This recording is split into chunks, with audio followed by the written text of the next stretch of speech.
ಮಧ್ಯಪ್ರಾಚ್ಯ ದೇಶಗಳಲ್ಲಿ ನಡೆದ ಯುದ್ಧದ ಪರಿಣಾಮ ಜಾಗತಿಕ ಮಾರುಕಟ್ಟೆಯಲ್ಲಿ ಇಂಧನ ದರಗಳಲ್ಲಿ ಭಾರಿ ಏರಿಕೆ ಕಂಡುಬಂದಿದ್ದು, ಇದರ ನೇರ ಪರಿಣಾಮ ಉತ್ತರ ಕನ್ನಡ ಜಿಲ್ಲೆಯ ಸಾಂಪ್ರದಾಯಿಕ ಮೀನುಗಾರರ ಜೀವನೋಪಾಯದ ಮೇಲೆ ಬೀಳುತ್ತಿದೆ. ವಿಶೇಷವಾಗಿ ಸೀಮೆ ಎಣ್ಣೆ ದರ ಏರಿಕೆಯು ಮೀನುಗಾರಿಕೆಗೆ ದೊಡ್ಡ ಹೊಡೆತವನ್ನೇ ನೀಡಿದೆ.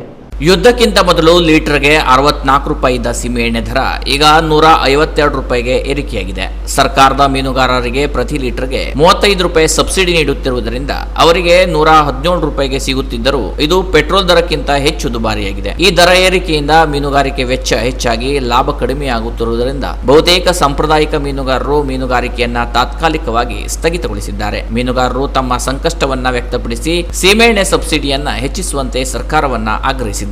ದರ ಏರಿಕೆಯಿಂದ ಜೀವನೋಪಾಯವೇ ಕಷ್ಟಕರವಾಗಿದ್ದು ತಕ್ಷಣ ಕ್ರಮ ಕೈಗೊಳ್ಳುವಂತೆ ಅವರು ಮನವಿ ಮಾಡಿದ್ದಾರೆ. ಈ ಬಗ್ಗೆ ಪ್ರತಿಕ್ರಿಯೆ ನೀಡಿದ ಮೀನುಗಾರಿಕೆ ಇಲಾಖೆಯ ಜಂಟಿ ನಿರ್ದೇಶಕ ಅರವಿಂದ್ ಅವರು, ಮೀನುಗಾರರ ಸಮಸ್ಯೆಯನ್ನ ಸರ್ಕಾರ ಗಮನಕ್ಕೆ ತರಲಾಗುವುದು, ಸೀಮೆಎಣ್ಣೆ ನೀಡುವ ಸಬ್ಸಿಡಿಗೆ ಹೆಚ್ಚಳದ ಕುರಿತು ಪ್ರಸ್ತಾವನೆಯನ್ನು ಸಲ್ಲಿಸಲಾಗುವುದು ಎಂದು ತಿಳಿಸಿದ್ದಾರೆ.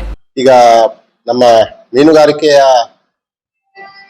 ನಾಡದೋಣಿಗಳಿಗೆ ಸೀಮೆ ಎಣ್ಣೆಯನ್ನ ವಿತರಿಸುವ ಕುರಿತಂತೆ ಕೆಲವು ಮೀನುಗಾರರು ಈಗಾಗಲೇ ತಮ್ಮ ಮನವಿಯನ್ನ ತೋಡ್ಕೊಂಡಿದ್ದಾರೆ. ಅಂದ್ರೆ ಸೀಮೆ ಎಣ್ಣೆಯ ಒಂದು ದರವು ತುಂಬಾ ಹೆಚ್ಚಾಗಿದ್ದು ಮೀನುಗಾರಿಕೆಗೆ ನಮ್ಗೆಲ್ಲ ಅನುಕೂಲ ಆಗ್ತಿಲ್ಲ ಅಂತ ಹೇಳಿ, ಇದು ಈ ಸಬ್ಸಿಡಿಯನ್ನ ಮೀನುಗಾರಿಕೆ ಸೀಮೆ ಎಣ್ಣೆಗೆ ಕೊಡುವಂತ ಸಬ್ಸಿಡಿ ಏನು ಅಮೌಂಟ್ ಇದೆ ಇದನ್ನ ಹೆಚ್ಚಿಗೆ ಮಾಡ್ಲಿಕ್ಕೆ ಇದು ಪಾಲಿಸಿ ಮ್ಯಾಟರ್ ಆಗಿರೋದ್ರಿಂದ ಇದು ಮುಂದಿನ ದಿನಗಳು ನಾವು ಈಗಾಗಲೇ ಸರ್ಕಾರಕ್ಕೆ ಪ್ರಸ್ತಾವನೆ ಸಲ್ಲಿಸುವಂತೆ ಮಾನ್ಯ ಜಿಲ್ಲಾಧಿಕಾರಿಗಳಲ್ಲೂ ಕೇಳ್ಕೊಂಡಿದ್ದೀವಿ.